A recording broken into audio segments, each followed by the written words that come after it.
Harry Potter à l'école des sorciers. Chapitre 2. Une vitre disparaît. Il s'était passé près de 10 ans depuis que les Dursley avaient trouvé au seau du lit leur neveu devant la porte.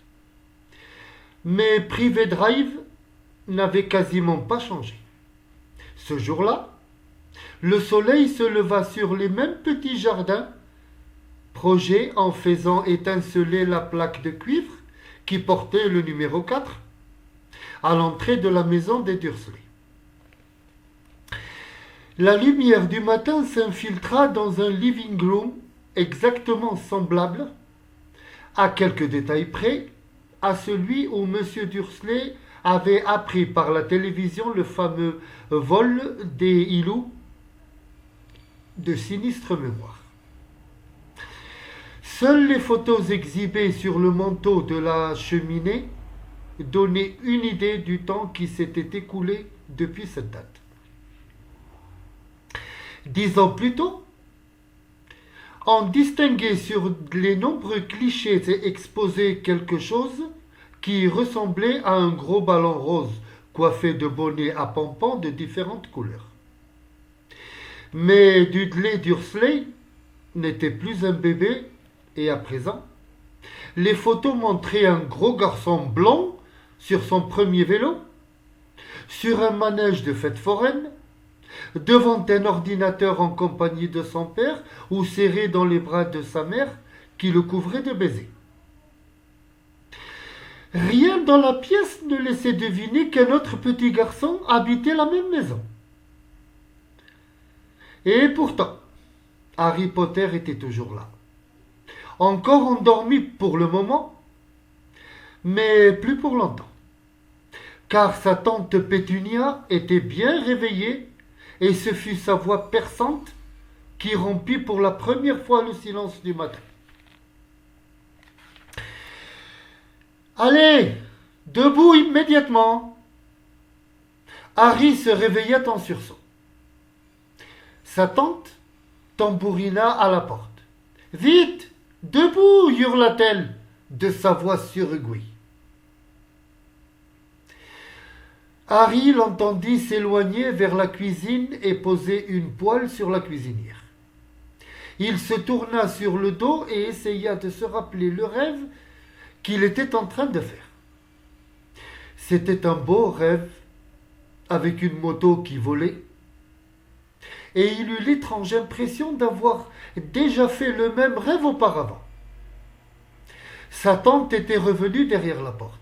« Ça y est, tu es levé ?» demanda-t-elle. « Presque, » répondit Harry. « Allez, dépêche-toi, je veux que tu surveilles le balcon. Ne le laisse surtout pas brûler. Tout doit être absolument parfait le jour de l'anniversaire de Dudley. » Harry émit un grognement. « Qu'est-ce que tu dis ?» glapit sa tante derrière la porte. « Rien, rien. L'anniversaire de Dudley. Mais comment avait-il pu l'oublier ?» Harry se glissa lentement hors du lit et chercha ses chaussettes. Il en trouva une paire sous le lit, et après avoir chassé l'araignée qui s'était installée dans l'une d'elles, il les enfila. Harry était habitué aux araignées. Le placard sous l'escalier en était plein. Or, c'était là qu'il dormait. Lorsqu'il eut fini de s'habiller, il sortit dans le couloir et alla dans la cuisine. La table avait presque entièrement disparu sous une montagne de cadeaux. Apparemment, Dudley avait eu le nouvel ordinateur qu'il désirait tant, sans parler de la deuxième télévision et du vélo de course. La raison pour laquelle Dudley voulait un vélo de course restait mystérieuse aux yeux de Harry, car Dudley était très gros et détestait faire du sport. Sauf bien sûr lorsqu'il s'agissait de boxer quelqu'un. Son punching ball préféré, c'était Harry, mais il était rare qu'il parvienne à l'attraper. Même s'il n'en avait pas l'air, Harry était très rapide. Peut-être était parce qu'il vivait dans le placard. En tout cas, Harry avait toujours été petit et maigre pour son âge. Il paraissait d'autant plus maigre qu'il était obligé de porter les vieux vêtements de Dudley, qui étaient à peu près 4 fois plus gros que lui. Harry avait un visage mince, des genoux noueux, des cheveux noirs et des yeux d'un vert brillant. Il portait des lunettes rondes qu'il avait fallu rafistoler avec du papier collant à cause des nombreux coups de poing que Dudley lui avait donnés sur le nez. La seule chose qu'Harry aimait bien dans son apparence physique, c'était la fine cicatrice qu'il portait sur le front et qui avait la forme d'un éclair. Aussi loin que remontaient ses souvenirs, il avait toujours eu cette cicatrice, et la première question qu'il se rappelait avoir posée à sa tante Pétunia, c'était « Comment lui était-elle venue ?»« Dans l'accident de voiture qui a tué tes parents », avait-elle répondu. « Et ne pose pas de questions. Ne pose pas de questions. » C'était la première règle à observer si l'on voulait vivre tranquille avec les Dursley. L'oncle Vernon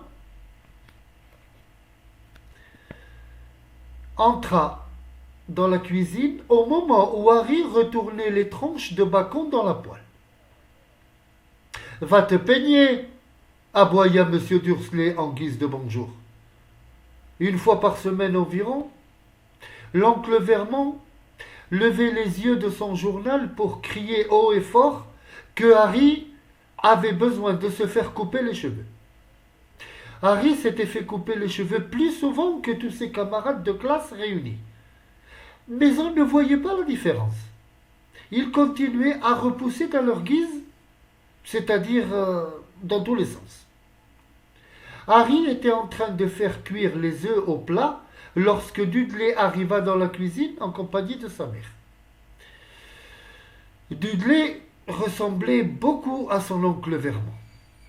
Il avait une grosse figure rose, un cou presque inexistant, des petits yeux bleus humides et d'épais cheveux blonds qui s'étalaient au sommet de sa tête, épaisse et grasse. La tante Pétunia disait souvent que Dudley avait l'air d'un chérubin, et Harry disait souvent qu'il avait l'air d'un cochon avec une perruque. Harry essaya de disposer sur la table les assiettes remplies d'œufs au bacon, ce qui n'était pas facile en raison du peu de place qui restait. Pendant ce temps, Dudley comptait ses cadeaux. Lorsqu'il eut terminé, ses joues s'affaissèrent. « 36 » dit-il en levant les yeux vers ses parents. « Ça fait 2 de moins que l'année dernière. » « Mon petit chéri, tu n'as pas compté le cadeau de la tante Marge. Regarde, il est là, sur ce gros paquet que papa et maman t'ont offert. »« D'accord, ça fait 37, » dit Dudley qui commençait à devenir tout rouge. Harry, qui sentait venir une de ces grosses colères dont Dudley avait le secret, s'empressa d'engloutir ses œufs au bacon avant que Lydie vienne à son cousin de renverser la table. De toute évidence, la tante Pétunia avait également senti le danger. « Et nous allons encore t'acheter 2 autres cadeaux, dit-elle précipitamment, quand nous sortirons tout à l'heure. »« Qu'est-ce que tu en dis, mon petit agneau ? 2 autres cadeaux, ça te va ?» Dudley réfléchit un bon moment. Apparemment, c'était un exercice difficile. « Enfin, dit-il lentement, donc j'en aurai 39, mon canard adoré, dit la tante Pétunia. Bon, dans ce cas, ça va. Dudley se laissa tomber lourdement sur une chaise et attrapa le paquet le plus proche. L'oncle Vernon eut un petit rire. Le petit bonhomme en veut pour son argent, comme son père. C'est très bien, Dudley, dit-il en ébouriffant les cheveux de son fils. À ce moment, le téléphone sonna et la tante Pétunia alla répondre pendant que Harry et l'oncle Vernon regardaient Dudley y déballer le vélo de course, un caméscope, un avion radiocommandé, 16 nouveaux jeux vidéo et un magnétoscope. Il était occupé à déchirer le papier qui enveloppait une montre en or lorsque la tante Pétunia revint dans la cuisine, l'air à la fois furieux et inquiet. Mauvaise nouvelle, Vernon. Mrs. Figgs s'est cassé une jambe. Elle ne pourra pas le prendre, dit-elle en montrant Harry d'un signe de tête. Horrifié, Dudley resta bouche bée. Harry, lui, sentit son cœur bondir de joie. Chaque année, le jour de l'anniversaire de Dudley, ses parents l'emmenaient avec un ami dans les parcs d'attractions, au cinéma ou dans des fast-foods où il pouvait se gaver de hamburgers. Et chaque année, on confiait Harry à Mrs. Figg, une vieille folle qui habitait un peu plus loin. Harry détestait aller là-bas. Toute la maison sentait le chou et Mrs. Figg passait son temps à lui montrer les photos de tous les chats qu'elle avait eus. C'est malin, dit la tante Pétunia en jetant un regard furieux à Harry comme si c'était lui qui était responsable de la situation. Harry savait bien qu'il aurait dû éprouver un peu de compassion pour cette pauvre Mrs. Figg. Mais ce n'était pas facile. Car il pensait surtout qu'il s'écoulerait encore une année entière avant qu'il soit obligé de regarder à nouveau les photos de Pompom, Patounet, Mistigris et Mignonnette. On pourrait peut-être téléphoner à Marge, suggéra l'oncle Vernon. Mais ne dis pas de bêtises, Vernon. Tu sais bien qu'elle déteste cet enfant. Les Dursley parlaient souvent de Harry de cette façon, en faisant comme s'il n'était pas là. Ou plutôt, comme s'il était un être dégoûtant, une sorte de limace incapable de se comporter ce qu'il disait.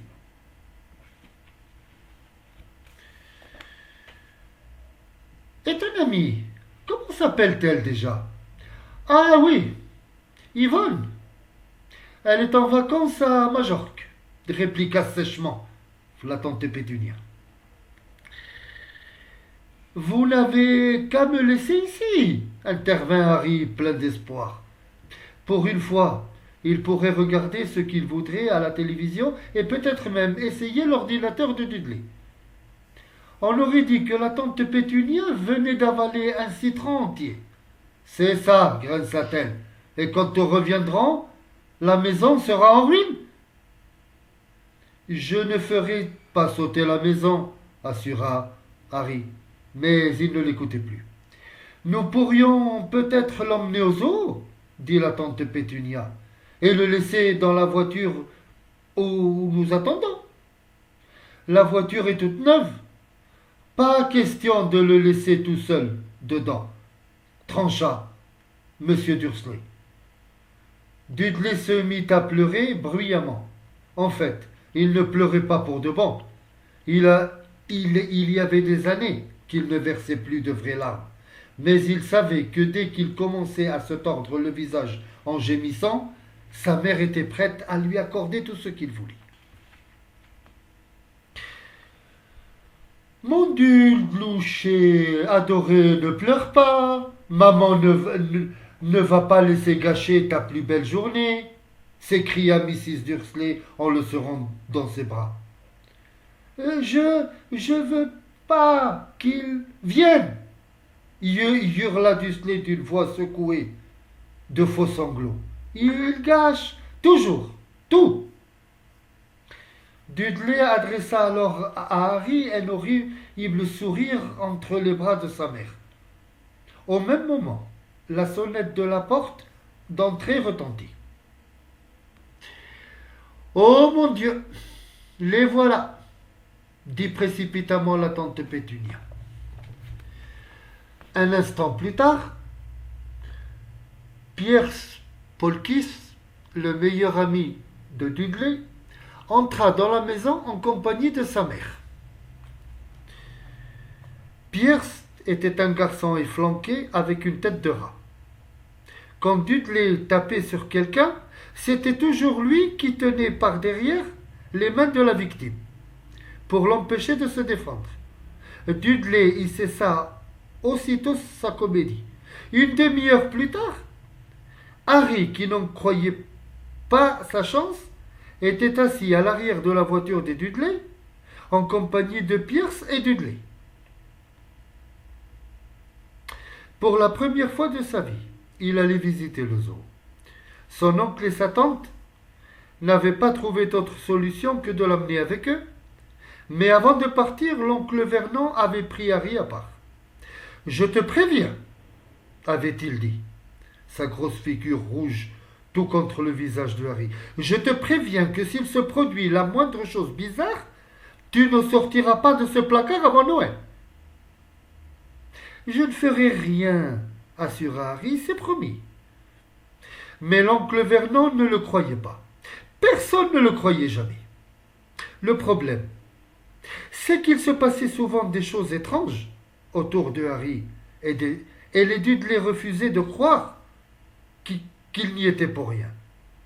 Un jour, la tante Pétunia, fatiguée de voir Harry sortir de chez le coiffeur avec la même tête que s'il n'y était pas allé du tout, avait pris une paire de gros ciseaux et lui avait coupé les cheveux si courts qu'il en était devenu presque chauve.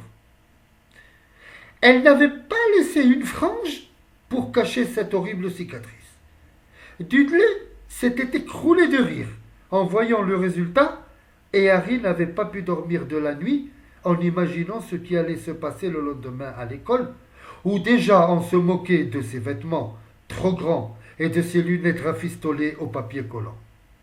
Au matin, cependant, il s'était aperçu que ses cheveux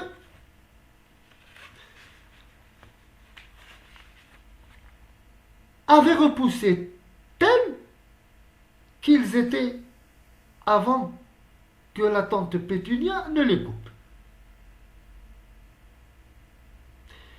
Il avait été puni d'1 semaine de placard sans sortir, malgré tous ses efforts pour essayer de leur faire admettre qu'il ne comprenait pas ce qui avait bien pu se passer. Une autre fois, la tante Pétunia avait voulu le forcer à mettre un vieux pull de Dudley, une horreur marron avec des pompons orange. Mais plus elle essayait de lui faire passer la tête à l'intérieur du pull, plus celui-ci rapétissait. Finalement, il s'était trouvé réduit à la taille d'un gant de marionnette, et la tante Pétunia en avait conclu qu'il avait rétréci au lavage. À son grand soulagement, Harry, cette fois-là, n'avait reçu aucune punition. En revanche, il avait eu de sérieux ennuis à l'école, le jour où on l'avait retrouvé sous le toit de la cantine. La bande de Dudley l'avait poursuivi dans la cour comme à l'accoutumée lorsque, à la grande surprise de tout le monde, y compris de Harry lui-même, il s'était retrouvé assis au sommet de la cheminée. Les Dudley avaient reçu une lettre furieuse de la directrice dans laquelle elle affirmait que Harry s'amusait à escalader les bâtiments de l'école. Pourtant, comme il l'avait expliqué à l'oncle Vernon à travers la porte verrouillée de son placard, il s'était contenté de sauter derrière les poubelles qui se trouvaient à côté de la porte de la cuisine. Harry pensait que c'était le vent qui avait dû l'emporter jusqu'au toit au moment où il sautait. Mais aujourd'hui, tout irait bien. Cela valait même la peine de supporter Dudley et Pierce, du moment qu'ils pouvaient passer la journée dans un endroit qui ne serait ni l'école, ni le placard, ni le salon à l'odeur de choux de Mrs. Fike. Tandis qu'il conduisait la voiture, l'oncle Vernon se plaignait à la tante Pétunia. Il aimait bien se plaindre de choses et d'autres. Les gens qui travaillaient avec lui, Harry, la municipalité, Harry son banquier, et Harry constituait quelques-uns de ses sujets préférés. Ce matin-là, c'est aux motos qu'il en avait. Conduisent comme des malades, ces petits voyous, dit-il alors qu'une moto le dépassait. J'ai rêvé d'une moto cette nuit, dit Harry, qui se souvenait soudain dans son rêve. Elle volait. L'oncle de Harry faillit percuter la voiture qui le précédait. Il se retourna brusquement, son visage si rouge qu'il ressemblait à une énorme betterave à moustache. « Les motos ne volent pas, hurla-t-il. Dudley et Pierce ricanèrent. « Je le sais, répondit Harry. Ce n'était qu'un rêve. » Mais il regretta d'en avoir trop dit. Plus encore que les questions qu'il posait, les Dudley détestaient l'entendre parler d'objets qui sortaient de leur rôle habituel, que ce soit dans un rêve, dans un dessin animé, comme s'ils redoutaient qu'ils n'en tirent des idées dangereuses. C'était un samedi ensoleillé et le zoo était bondé de familles en promenade. Les Dursley achetèrent à Dudley et à Pierce des grosses glaces au chocolat. Mais avant qu'ils aient eu le temps de repartir, la jeune femme souriante qui vendait des glaces avait demandé à Harry ce qu'il voulait et ils avaient fini par lui acheter une sucette glacée au citron à bon marché. Elle n'était d'ailleurs pas si mauvaise que ça, pensa Harry, tant qu'il la léchait devant la cage d'un gorille occupé à se gratter la tête. L'animal ressemblait étrangement à Dudley, sauf qu'il n'était pas blanc. Il y avait bien longtemps que Harry n'avait pas passé une matinée aussi agréable. Il prenait la précaution de se tenir un peu à l'écart des Dursley pour éviter que Dudley et Pierce, qui commençaient à se lasser des animaux, ne se consacrent une fois de plus à leur passe-temps favori, lui taper dessus. Ils déjeunèrent au restaurant du zoo, où Dudley fit une grosse colère parce que sa crème glacée aux fruits géante n'était pas assez grande à son goût. L'oncle Vernon lui en commanda une autre, et Harry fut autorisé à finir la première. Mais Harry dut s'en douter, tout cela était trop beau pour durer. Après déjeuner, ils allèrent voir des reptiles au vivarium. L'endroit était sombre et frais, avec des cages de verre éclairées qui s'alignaient le long des murs. Et derrière les vitres, on voyait toutes sortes de lézards et de serpents qui rampaient et ondulaient sur des morceaux de pierre ou de bois. Dudley et Pierce voulaient voir d'énormes cobras au venin mortel et de gros pitons capables de broyer un homme dans leurs étreintes. Dudley ne mit pas longtemps à dénicher le plus grand serpent du vivarium. Il était si long qu'il aurait pu s'enrouler 2 fois autour de la voiture de l'oncle Vernon et la réduire en un petit tas de ferraille. Mais pour l'instant, il ne semblait pas d'humeur à tenter ce genre d'exploit. En fait, il dormait profondément. Le nez collé contre la vitre, Dudley contemplait les agneaux luisants du reptile. « Fais-le bouger !» dit-il à son père d'une voix guignarde. L'oncle Vernon tapota la vitre, mais le serpent ne bougea pas. « Recommence !» ordonna Dudley. L'oncle Vernon donna de petits coups secs sur la vitre, mais le serpent continua de dormir. On s'ennuie ici, marmonna Dudley, en s'éloignant d'un pas traînant. Harry s'approcha alors de la cage de verre et contempla le serpent.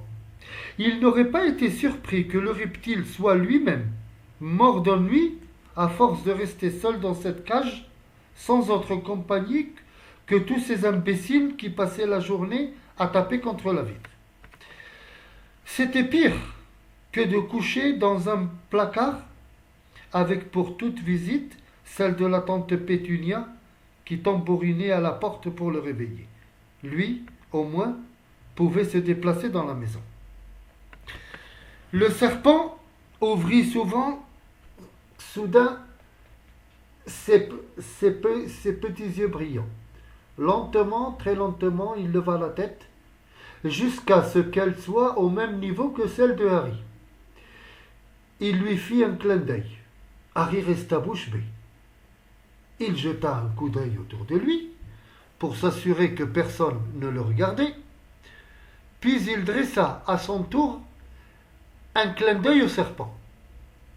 Le reptile fit un signe de tête en direction de l'oncle Vernon et Dudley, puis il leva les yeux au plafond. Il semblait dire à Harry « J'ai droit à ça sans arrêt. » « Je sais, murmura Harry, sans savoir si le serpent pouvait l'entendre à travers la vitre. Ça doit être vraiment agaçant. Le serpent approuva d'un hochement de tête vigoureux. D'où tu viens en fait demanda Harry. Le serpent pointa le bout de la queue vers le petit écriteau apposé à côté de la vitre. Boa constrictor, Brésil, lui Harry. C'était bien. Là-bas demanda-t-il. Le boa pointa à nouveau la queue vers l'écriteau et Harry, lui aussitôt, né à la ménagerie.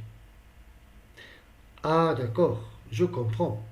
Donc tu n'as jamais été au Brésil.